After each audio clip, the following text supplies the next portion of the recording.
Hey y'all, Comic Girl Cosplay here with my next video in my YouTube series, A Beginner's Guide to Cosplay. In this video, we'll be going over picking out and actually starting your cosplay. So one of the first things you should consider when you're deciding which costume to start on is what characters you like and which characters you want to dress up as. It's a lot more difficult to work on a costume, to get motivation to work on a costume, when you're not invested in the character. The next consideration you should make is what your budget on this cosplay is going to be. Cosplay is an expensive hobby, but at the end of the day, it's still a hobby, so you shouldn't go into debt over it.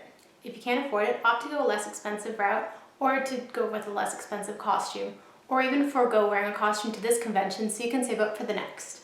Some people turn to crowdsourcing like GoFundMe or Kickstarter to help subsidize the cost of their cosplay. There are people out there who don't believe that other people should be funding something that is essentially a hobby, so be aware that if you do decide to go this route, there may be some negative backlash. And it's a fairly controversial topic in the cosplay community for that exact reason. Other people will sell prints to help subsidize the cost of their costuming, and as I said earlier, be prepared because this is essentially the same amount of work as starting a small business. You have to get the legal rights from the photographer. The photos are 100% their legal property to sell and potentially edit the photos. Depending on your agreement with the photographer, you will either have to pay one flat fee or a royalty fee per photo sold.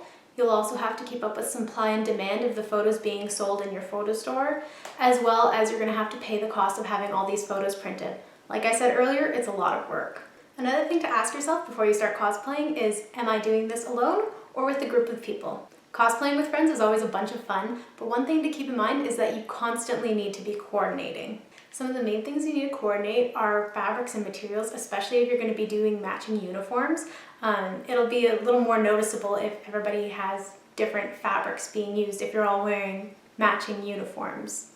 So this is just something you want to keep in mind when you're coordinating. It's also really good to help coordinate deadlines and help each other make sure you meet the deadlines. Another thing to consider is, are you making or buying your costume? It's really important to figure out if you'll be buying a costume, buying pieces for a costume and modifying them, or making the entire costume from scratch.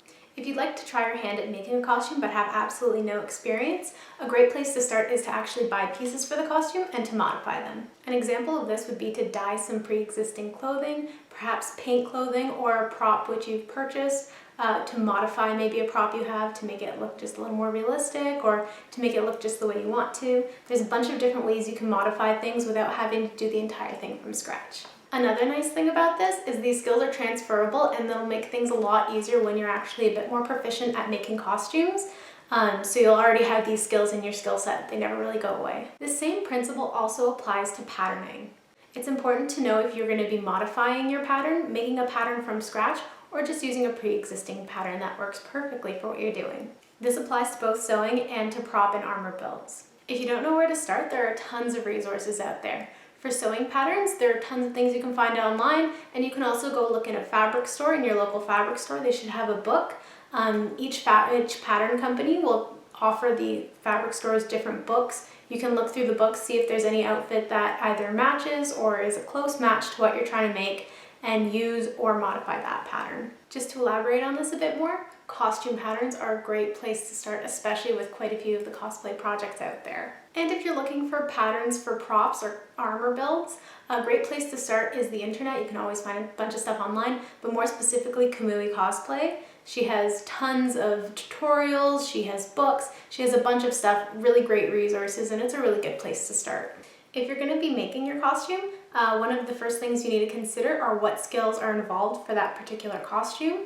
Will there be fabric work and sewing? Will there be props and armor making? Will there be intense wig styling?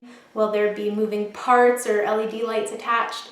And it's also really important to recognize where your skill levels are at for each of these required skills that are involved in the costume. And the last consideration to make if you're going to be making your costume is how much time are you willing or can you spend making this costume. Costumes can take a long time to make, especially if you're still learning some of the skills you need to actually make the costume itself.